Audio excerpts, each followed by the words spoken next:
అమ్మా నమస్తే అమ్మా. మరి ఈ రోజున ఆర్కే రోజా గారు తీవ్ర విమర్శలు చేస్తూ ఉన్నారు మరి కూటమి ప్రభుత్వం మీద. ఈ రోజున కూటమి ప్రభుత్వం అసలు ప్రజలు బ్రతకలేకపోతున్నారు, అసలు నాయకులంతా దోచుకున్న కాన్సెప్ట్తో వ్యవహరిస్తున్నారని చెప్పి ఆర్కే రోజా గారు నేను ప్రెస్ మీట్లో మాట్లాడుతున్నామా. ఏంటి ఆవిడ మాటలను అసలు ఎలా చూడొచ్చు, ఒక మహిళగా ఎలా ఏం చెప్తారు అసలు? ఒక మహిళగా మేము ఏం మాట్లాడుతుంది, చిగ్గుపోతుంది రోజాని చూసి. ఎందుకంటే రోజా దానికి అసలు ఆ నోరో లేకపోతే తాటి పట్టో తెలీదు, డ్రైనేజ్ పంపో తెలీదు. అది మాట్లాడుతుందంటే దెయ్యాలు వేదాలు ఇచ్చినట్టుంది. మరి 5 సంవత్సరాలు అది ఏం చేసింది? 5 సంవత్సరాలు ఏం గాడిదలు కాసిందా? మరి ఏ ఒక్క పథకాలు నువ్వు అమలు పరిచావా? అమ్మఒడి అన్నావు, అమ్మఒడి ఎలా ఇచ్చావు? మామూలుగా యువతకు ఉద్యోగాలు అన్నారు, మీ జగన్మోహన్ రెడ్డి ఇచ్చాడా? మరి నువ్వు ఏ విధంగా మాట్లాడతావు? దాసుకో అంటే నువ్వు దాచుకున్నావు. ఎక్కడి నుంచి? లిక్కర కాడి నుంచి మామూలుగా ప్రతి రైతు, ప్రతి బేదోడి దగ్గర నుంచి అద్దురాళ్ళు అని చెప్పేసి, పాస్బుక్లు అని చెప్పేసి, చెంటు భూమి అని చెప్పేసి నువ్వు దాచుకున్నావు. రోజా మాట్లాడటానికి సిగ్గు లేదా? అది ఆడదేనా లేకపోతే ఏమన్నా మామూలుగా రోడ్డు మీద తిరిగే కుక్కకు కూడా ఒక విశ్వాసం అని ఉంటుంది, రోజాకు లేదు. రోజాకు బిచ్చి పెట్టిందే చంద్రబాబు నాయుడు. అది లేకపోతే ఎక్కడో జబర్దస్త్ లేకపోతే సినిమాలు తీసుకుని ఇవాళ ఆ మాట మాట్లాడుతుందంటే దాన్ని మామూలుగా శేషం పోసి కాల్చాల, మామూలుగా కాలవకూడదు. నువ్వు తిరుపతి దేవస్థానం నువ్వు అసలు కోట్లు తిన్నావు కదే. ఒక తిరుపతి దేవస్థానంలో కోట్లు టిక్కెట్లు అమ్ముకొని బతికావు.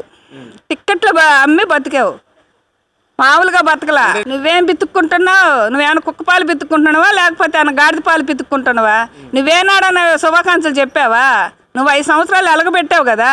ఏనాడన్నా మహిళలకి మామూలుగా మార్చి 8వ తారీఖు మహిళా దినోత్సవం రోజు ఏనాడన్నా నువ్వు చేసావా?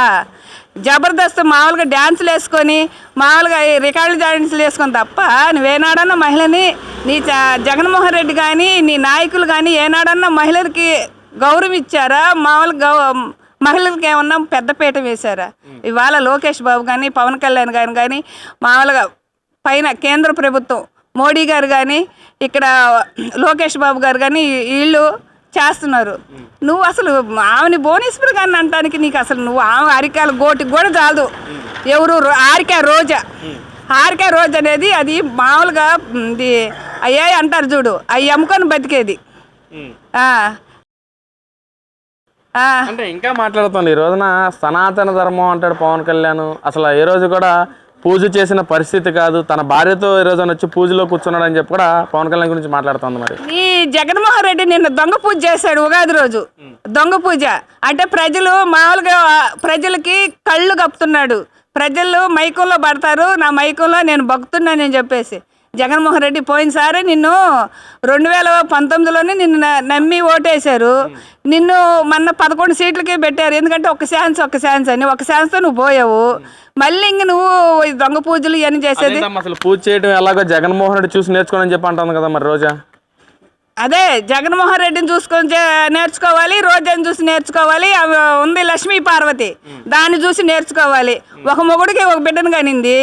మామూలుగా ఇప్పుడు వాళ్ళ కుటుంబంలోనే మామూలుగా కుంపటి పెడతానికి వచ్చింది. ఇవాళ వాడి పక్కన చేరి అంటే అటు మాట్లాడుతుంది. దానికి మామూలుగా కొట్టకూడదు ఎవరికి, లక్ష్మీ పార్వతి కానీ రోజాకు కానీ.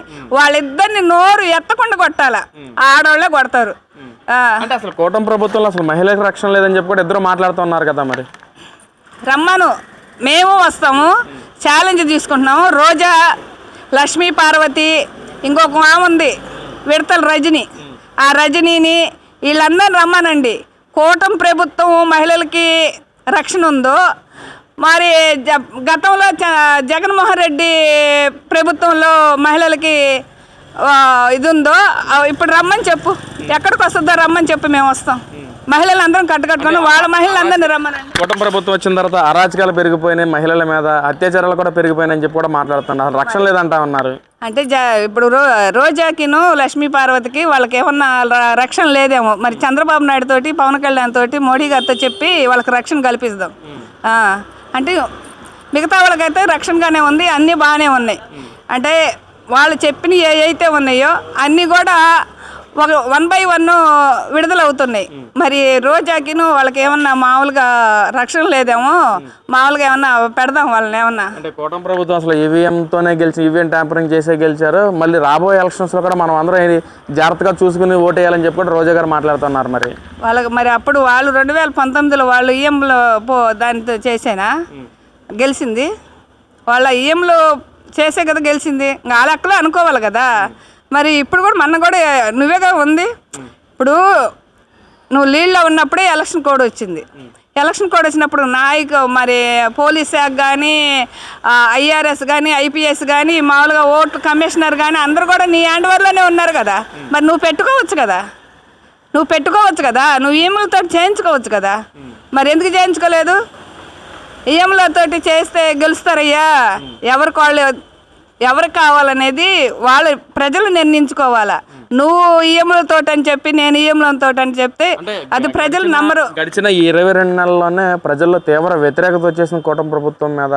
జగన్ ఉంటేనే మనకు బాగుండేది, ప్రతి నెల ఏదో ఒక పథకం వచ్చేదని చెప్పి కూడా ప్రజలందరూ కోరుకుంటున్నారు మళ్ళీ జగన్మోహన్ రెడ్డిని అని చెప్పి మాట్లాడుతున్నారు. మరి ఏంటో మళ్ళీ జగన్ ఏమైనా కోరుకుంటున్నారు అంటే జగన్ కలగంటున్నాడు అట్టుంది. మామూలుగా నైట్ పూట నిద్రపోయినప్పుడు మామూలుగా కల్లో మామూలుగా లేకపోతే మధ్యాహ్నం నిద్రపోయినప్పుడు పగటి కళ్ళ అంటారు చూడు, ఆ పగటి కల్లో జగన్మోహన్ రెడ్డి కలగంటున్నాడు.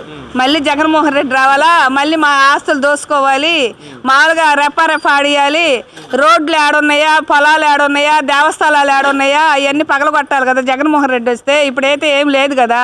అందుకని జగన్మోహన్ రెడ్డి మామూలుగా చెప్తున్నాడు మళ్ళీ నేనే వస్తాను, నా కోసమే ఓటు కోసం కాసుకొని ఉన్నారు జనాలని. అరే బాబు నిన్ను చెప్పులతో కొడతారా ఈసారి కానీ నువ్వు కానీ ఓటుకు వచ్చేను.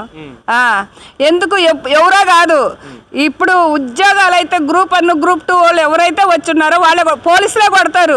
నువ్వు పోలీసులు గుడ్లిప్పి కొడతానన్నావుగా, నేను మళ్ళీ వస్తే పోలీసులు గుడ్లిప్పి కొడతానన్నావు. పోలీసులు నీకు ఓటేస్తారా? పోలీసులు నువ్వు గుడ్లిప్పి కొడతానన్నావు. నువ్వు పోలీసులు కొడతానంటే కలెక్టర్ని కొడతానంటివి. ఇంక ఎవరిని నువ్వు జగన్మోహన్ రెడ్డి అలా మాట్లాడితే మరి పక్కన ఎమ్మెల్యేలు అందరూ కూడా మీరు ఎక్కడికి వెళ్ళినా సరే మేమే కనిపిస్తాం, హాస్పిటల్కి వెళ్ళినా పోలీస్ స్టేషన్కి వెళ్ళినా ఎక్కడికి వెళ్ళినా సరే మేమే కనిపిస్తాం అంటున్నారు. మరి ఎక్కడ కనిపిస్తున్నారు? ఎక్కడికి హాస్పిటల్కి వెళ్ళినా పోలీస్ స్టేషన్కి వెళ్ళినా ఎక్కడ కనిపిస్తున్నారు? వాళ్ళు ఎక్కడ కనిపిస్తున్నారు? నాకైతే ఇప్పుడు మీరు అరాజకాలు చేస్తున్నారు, రేపు పొద్దున అధికారం వచ్చిన తర్వాత మేమే ఉంటాం, మేము ఎక్కడికి వెళ్ళినా మేము ఉంటాం, మేము ఎంత చూస్తాం అంటున్నారు. ఎక్కడే అదే ఇప్పుడు అంటున్నారు కదా. మేము ఇప్పుడు వీళ్ళైతే ఏం చేయలేకపోతున్నారు. ఎవరు మన తెలుగుదేశం పార్టీ వాళ్ళు పోనీలే వాళ్ళ కర్మ వాళ్ళే అనిపిస్తారని చెప్పేసి మామూలుగా చట్టం తన పని తను చేసుకొని పోద్దని అనుకుంటున్నారు. వాడే ఉంటున్నాడు రావటం ఏదో ఒకటి కోలు తీయటము, ఏదో ఒకటి ఒక ఇది చేయటము, అదే కదా వాడు వచ్చేదే అదే దానికోసమే కదా. ప్రజల కోసం, రాష్ట్రం కోసం, రాష్ట్ర అభివృద్ధి కోసం, పిల్లల భవిష్యత్తు కోసం రావట్లా. వాడు వచ్చేది కక్షపూర్వకంగా మామూలుగా వాళ్ళ చెల్లెలే చీకొడుతుంటే వాడికి సిగ్గులేదు. వాళ్ళ చెల్లెలే చీకొడుతుంటే వాడికి సిగ్గులేదు. సిగ్గులేని జన్మ అలాగే మాట్లాడతాడు.